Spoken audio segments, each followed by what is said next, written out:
Okay, tonight is Genesis chapter 27. And it came to pass that when Isaac was old, and his eyes were dim, so that he could not see, he called Esau his eldest son, and said unto him, My son. And he said unto him, Behold, here am I. And he said, Behold now, I am old, I know not the day of my death. Now therefore take, I pray thee, thy weapons, thy quiver, and thy bow, and go out to the field, and take me some venison, and make me savory meat such as I love, and bring it to me, that I may eat, that my soul may bless thee before I die. And Rebekah heard when Isaac spake to Esau his son, and Esau went to the field to hunt for venison, and to bring it. All right, so this particular chapter begins with Isaac, of course, the son of Abraham, being now a good bit older, right, to the point where it says he really can't even see. Right, what does it say? It says his eyes were dim so that he could not see. Okay, so whether he had cataracts or whatever it was, the point was he really couldn't see anymore. So he was pretty old at this point. Right, and he felt like the end of his life was coming near. So he's thinking, okay, I want to now give like the official blessing to my son, to my oldest son before I died. So as you see what he said he called his son. He says, listen, okay, we'll make this a special occasion here, right? Remember Esau's the hunter, so he says, go ahead, get out in the field, kill some deer and come and cook it up the way that I like it, and bring me this dinner, and then basically after I've ate, then I'm going to give you the official blessing that the oldest would receive, right? So he's saying we're going to make it like a thing here, okay? It's going to be a special day and a special meal, and the official blessing that a father would give to his oldest son. Okay, now. There's a few problems with that, though, right? If you recall from an earlier chapter, that it says that Esau and Jacob were together, and Esau was hungry, and Jacob said, "Okay, I'll make your dinner, but you give me your birthright, all right?" And Esau said, "No problem, all right." He didn't care about it. He gave him the birthright, so really he was no longer entitled to the actual oldest son blessing, right? Now the other thing to keep in mind is that even when these two were born, that their mother Rebekah had when the Lord spoke to her and said that the older would serve the younger, right? So the younger is really going to be the main one and the blessed one, right? And Isaac was aware of this also. So now if you remember, I think it was in the last chapter, it actually said that Esau was Isaac's favorite, and Jacob was Rebekah's favorite, right? So, which again is unusual that parents would be maybe so obvious in saying the one's my favorite over the other, all right? But so you have Isaac here who, must have known really that Jacob was going to be the blessed one, but yet Esau was his favorite. So he said these things. I'm giving the blessing anyway, right? I don't care. So because that was his favorite, right? And he could probably justify himself like he's the older one, he should get it anyway. Kind of looking beyond even what God said to Rebekah, looking beyond that he sold his birthright, right? This is who I want to give the blessing to. So he called me and said, "Listen, go out, kill an animal, make me dinner, and then after dinner I'm going to give you the official blessing that goes to the oldest son." So that's kind of setting the stage for this particular story that's going to occur in this chapter. And Rebekah spake unto Jacob her son, saying, Behold, I heard thy father speak unto Esau thy brother, saying, Bring me venison, and make me savory meat, that I may eat, and bless thee before the Lord before my death. Now therefore, my son, obey my voice according to that which I command thee. Go now to the flock, and fetch me from thence 2 good kids of the goats, and I will make them savory meat for thy father, such as he loveth. And thou shalt bring it to thy father, that he may eat, and that he may bless thee before his death. See, now you have the counter move here.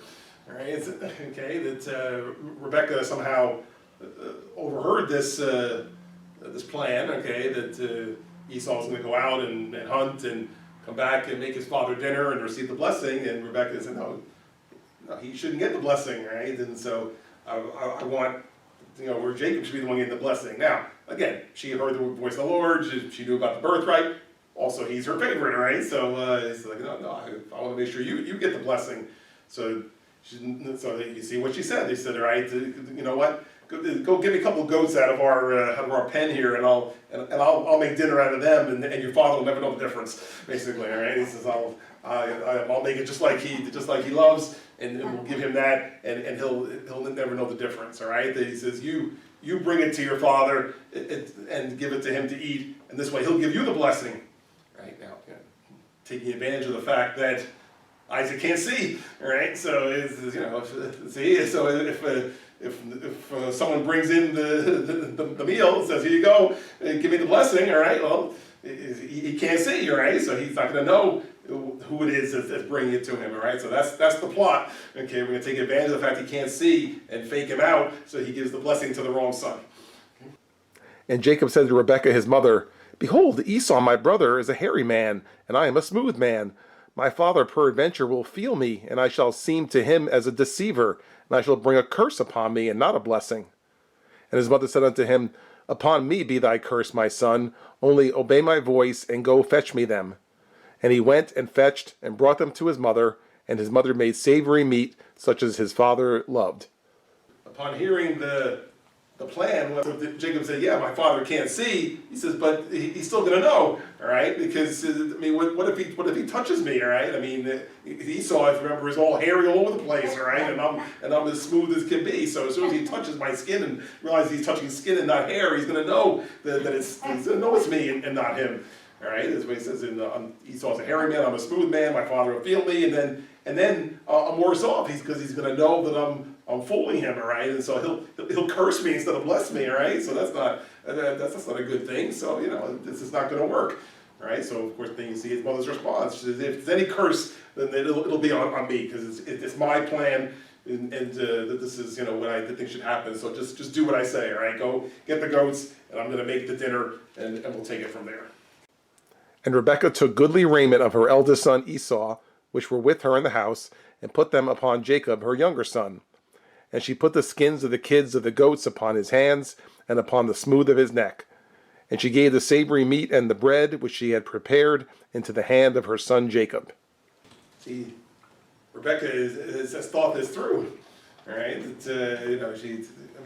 Whatever concern Jacob may have raised as to why it wouldn't work, right? So that I got this covered, all right? First of all, she got some of Esau's clothes and said, here, put these on. This way, these are probably the kind of clothes he would wear to go hunting, so it'll smell like the outdoors, all right? And then once he brought in the goats, so she cooked them up, but kept the skins, and then put the skins on Esau's or on Jacob's arms and neck and so forth, on the exposed skins. Now he's hairy, just like a costume, all right, or a disguise, right? So she put all this on him, so this way, if his father, who was pretty much blind, touched him or even smelled him, all right, that he would think it's him, all right. So we've got the perfect disguise here, all right. You're disguised as Esau, at least enough for a blind person, and you're going to bring this dinner that he's not going to know the difference anyway. So we have a good plan in place here that we're going to fool him and get the blessing out of him.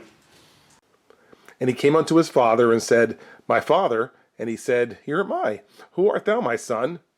And Jacob said unto his father, I am Esau thy firstborn. I have done according as thou badest me. Arise, I pray thee, sit and eat of my venison, that thy soul may bless me. And Isaac said unto his son, How is it that thou hast found it so quickly, my son?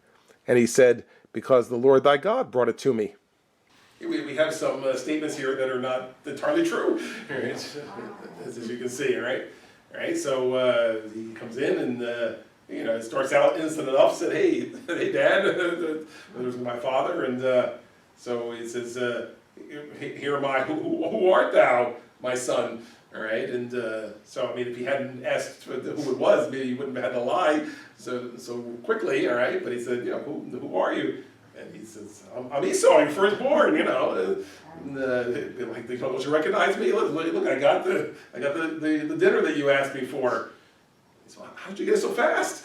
Right? Because again, you picture what would have had to go into it. See, again, for us, you pick up the phone and you call, you call the takeout place and they bring it to you, all right? But this is not like that, okay? That Esau had to go out, he had to find an animal, he had to kill the animal, then he had to bring it back and skin it and whatever, and get the meat and cook it. And so it was a whole production to get this, right? Whereas, of course, Rebecca was able to shortcut the first part, right? Just get the goats, kill them, and let's make it.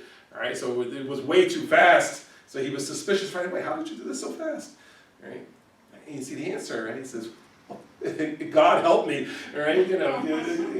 God made it possible. So he's bringing God into the plot, okay? Like, using God to help that. He says, see, this is because the Lord, thy God, brought it to me, all right? So, the Lord's saying, you believe in God, right? And so your God help me and maybe get it real fast so that I'm able to produce the dinner for you so fast, right? So like I said, you can see this is hardly on the up and up, right? And so however entitled Jacob may have been to the blessing and so forth, still, I mean, there's lying and subterfuge here and fooling of the father in order to get to it, right? And like I said, it's out and out lying. I mean, it's not just misrepresenting, right? Who are you? I'm Esau, right? How did you get it's so fast? Because God helped me get it fast, right? So it's out and out lying to accomplish what they were trying to do here. And Isaac said unto Jacob, Come near, I pray thee, that I may feel thee, my son, whether thou be my very son Esau or not. And Jacob went near unto Isaac his father, and he felt him, and said, The voice is Jacob's voice, but the hands are the hands of Esau. And he discerned him not, because his hands were hairy, as his brother Esau's hands, so he blessed him. And he said, Art thou my very son Esau? And he said, I am. And he said, Bring it near to me, and I will eat of my son's venison, that my soul may bless thee. And he brought it near to him, and he did eat, and he brought him wine, and he drank. So just what Jacob was afraid of in the first place is taking place, right? It says Isaac says to Jacob, "Come here, let me feel you, all right?" And you see, he actually, again, as you might figure, I mean, any parent who knows their children, I mean, could you really not recognize, your own son's voice here, right? And or for the daughter, you can easily recognize their voice, all right? So I mean, I don't know if he's trying to disguise his voice at all, but he says, it doesn't sound like Esau. It sounds like Jacob, right? He didn't even say that it doesn't sound like Esau. He said, it sounds like Jacob, So that's why he said, this doesn't sound right. Come here, let me feel you to make sure. And so as you can see, he went there, and he says, the voice of Jacob, the hands of Esau, because he felt the hair, right? He felt the hair of the goat skin that was on his arms and probably covering his hands. And say, it's hairy, all right? And I know Jacob's skin doesn't feel like this, so yeah, you sound like Jacob, but your arms and hands feel like Esau. Lots of hair on there, right? So he says, okay, and so 23 says he discerned him not because his hands were hairy. All right, so he says, so he asked him one more time though in 24, are you really Esau? And he said, of course, yeah, I am. All right. Well, so give me the dinner then. Let me eat. And so it says he ate and he drank. All right, and I'm sure was satisfied with the meal because his wife had made it the way he liked it. All right, so it's working pretty much as they would have planned. All right, but yet you see, you have to lie and misrepresent himself multiple times in order to get this point across. Right? So the plot is proceeding as planned. I guess the way to look at it is, I mean, really, it was not necessary for them to go through this, all right? Because as Stradana said, I mean, that was God's intention all along that he would receive the birthright and the blessing and so forth. I mean, so number one, Isaac was being stubborn and not going along with the plan, all right? That he was going to bless his old son just because he liked him better, right? So that was number one. But I mean, I don't know how else necessarily would have played out to get to that point. If his wife wanted to say, no, you're not blessing him, you're blessing him in this one. I don't know that would have been an option either. But yeah, I mean, certainly, as far as I know, I mean, God doesn't necessarily endorse lying and faking somebody out and pretending you're somebody you're not in order to make his plan come to pass. All right, that he's. It was his intention that Jacob would wind up with the blessing and the birthright, which is what's going to happen, right? But how it got there, was just I'll say people's way of doing it, right? Of getting it worked out. And and later on, I mean, the people who participated in this, they did suffer in different ways, all right? So again, I don't know if we would call it directly a punishment for how it was done, but yeah, I mean, there was consequences to this later on, which I won't spoil the story by telling you what they are, all right? But there were consequences later for this, all right? So, but the end result was it worked out the way God intended it, which that Jacob wound up being the one who was blessed with the birthright and recognized as the son who the genealogy would pass through. And his father Isaac said unto him, Come near now and kiss me, my son. And he came near and kissed him, and he smelled the smell of his raiment, and blessed him, and said, See, the smell of my son is as the smell of a field which the Lord hath blessed. Therefore God give thee of the dew of heaven, and the fatness of the earth, and plenty of corn and wine. Let people serve thee, and nations bow down to thee. Be Lord over thy brethren, and let thy mother's sons bow down to thee. Cursed be every one that curseth thee, and blessed be he that blesseth thee. All right, so after eating, all right, so now Isaac says, "Hey, come here, let me give you a kiss now," and so I guess to thank him for the food and to prepare to give him the blessing, right? And now this was yet one more time. Now I think it was as another test, if you will. You see in 27, as he came here and kissed him, he smelled the smell of his clothes, all right? Just to convince himself that this was really Esau, and what he smelled Esau's clothes, right? Because that's what Jacob was wearing. He said, you can almost picture, there's a smell of the outside, just like my son Esau. He's the outdoorsman, he's the hunter, yeah. Oh yeah, I can smell the smell of the outside on your clothes, but yeah, this has got to be my son Esau, right? Because of how he smells, all right? And so now he gives the blessing, right? So 28 and 29 is the blessing that he gives him, all right? He says, God give thee the dew of heaven, the fatness of the earth, plenty of corn and wine. In other words, that God would provide for him all the days of his life, right? He says, let people serve you and nations bow down to you, right? And let thy mother's sons bow down to you. Now, as I see that part, see one thing that's never mentioned in the scripture is if there was any other brothers other than Esau and Jacob, right? There's never anybody mentioned, right? It's just, that they had twins, Esau and Jacob. But yeah, now it says, let your mother's sons bow down to you. So whether that means there was more sons or whether he's referring to, like grandsons and so forth as sons, it's not exactly sure. But basically saying you'll be the head of the family, right? That you'll be seen as the one in charge and so forth. And this is what he's intending for his oldest son, right? Which the oldest son, usually that would be the case. So he's getting this blessing from his father, right? But again, not knowing, he's giving it to the younger son. And so this is the blessing he's giving to him. It says, your mother's sons will bow down to you, cursed be everyone, curse you, blessed be everyone that blesses you, right? So yeah, he's giving him the blessing you would normally pass along as the patriarch. You're passing it on to your oldest son, and now he'll be the patriarch of the family going forward. And it came to pass, as soon as Isaac had made an end of blessing Jacob, and Jacob was yet scarce gone out from the presence of Isaac his father, that Esau his brother came in from his hunting. And he also had made savory meat, and brought it unto his father, and said unto his father, Let my father arise, and eat of his son's venison, that thy soul may bless me. And Isaac his father said unto him, Who art thou? And he said, I am thy son, thy firstborn Esau. And Isaac trembled very exceedingly, and said, Who? Where is he that hath taken venison and brought it me? And I have eaten of all before thou camest, and have blessed him. Yea, and he shall be blessed.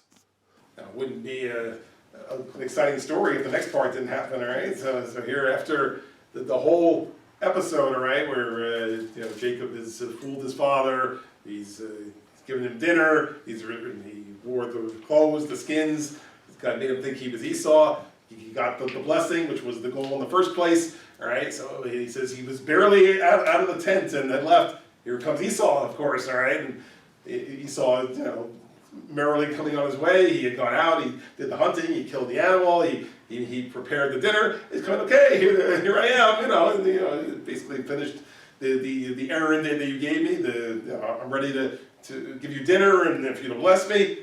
And Isaac like, who are you? All right, I already did this. All right, I already heard from Esau who came and brought me dinner, and I gave him the blessing. All right, so you can see the moment of realization of what's happened. All right, that As Isaac saying, wait a minute, this can't be, right? My son's already been here, so who are you? And that's why he says, I'm Isaac, or I'm Esau, you're your firstborn.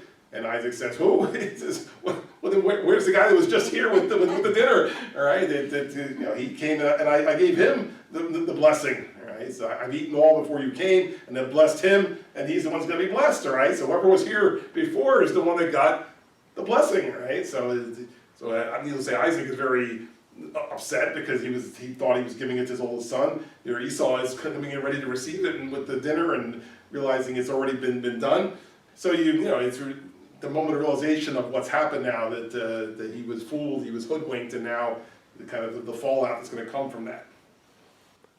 And when Esau heard the words of his father, he cried with a great and exceeding bitter cry, and said unto his father, Bless me, even me also, O my father.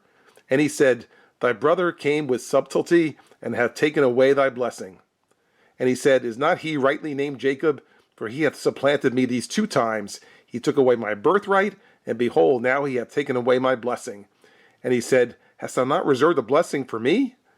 And Isaac answered and said unto Esau, Behold, I have made him thy lord, and all his brethren have I given to him for servants, and with corn and wine have I sustained him. And what shall I do now unto thee, my son?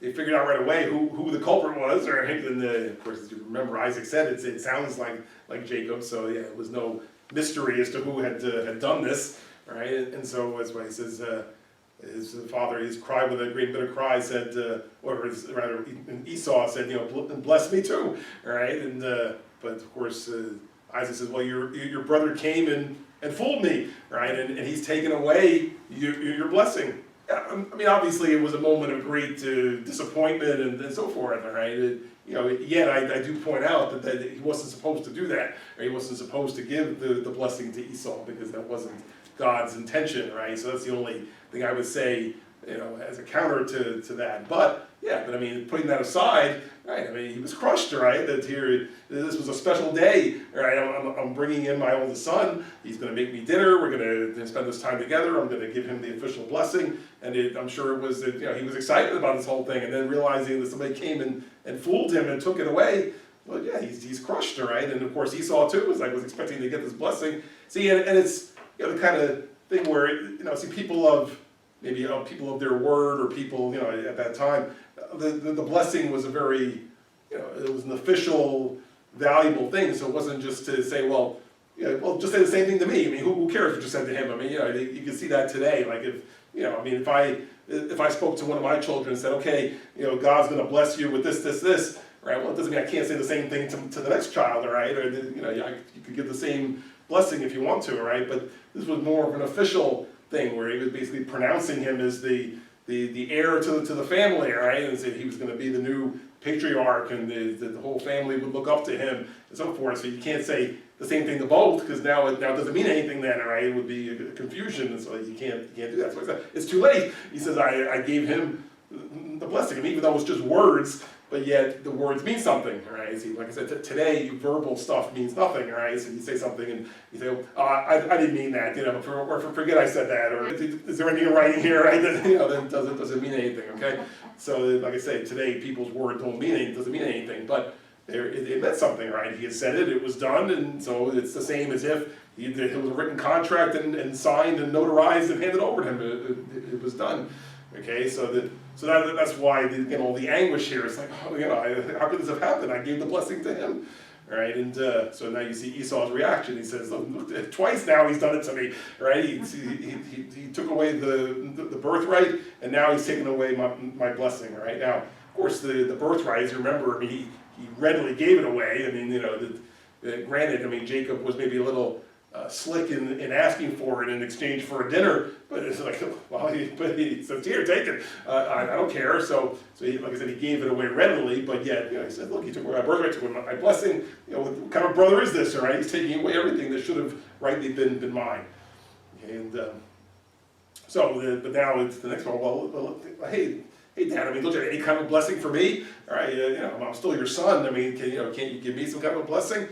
And so you see Isaac's response in 37. It says, well, I can't give you the same blessing I gave him. I've already made him he said, how do you put it? I made him thy Lord, right? I made him the Lord of the family, right? And all of his brethren I've given him for servants and so forth. So what do I have left for you now, right? I mean, like I said, I already made him chief, right, so to speak. So I mean, I can give you a blessing, but I can't give you that blessing because that one's already been given out.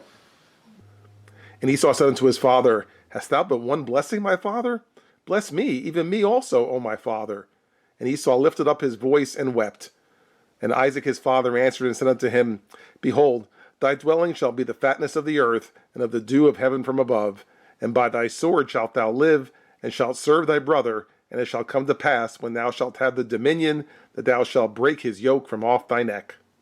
You know, an interesting question, right? So when he says, I've already given your brother the blessing, so is that all you got, is one blessing, right? I mean, well, do you have any kind of a blessing you can give me? Yeah, all right, maybe you can't give me the same thing you gave him, but I mean, isn't there any kind of a blessing you can give me? And so you see what Isaac responds here. He says, behold, your dwelling will be the fatness of the earth, right? Which, again, means he's going to live off the land, which he does already because he's the outdoorsman, right? But in 40, I mean, it sounds really to me almost prophetic here, right? And not that he was necessarily wishing this for him, but this was what was going to happen in the future, right? Where it says, but by your sword you're going to live, right? Which was the kind of a guy he was, right? You're going to serve your brother, which is what God had said from the beginning, and what this blessing and birthright meant, right? And he says, but it'll reach the time, basically, when you've had enough, you're gonna cut him off from your life, right? That says you'll break his yoke from off your neck. In other words, that you're not gonna stand for it, right?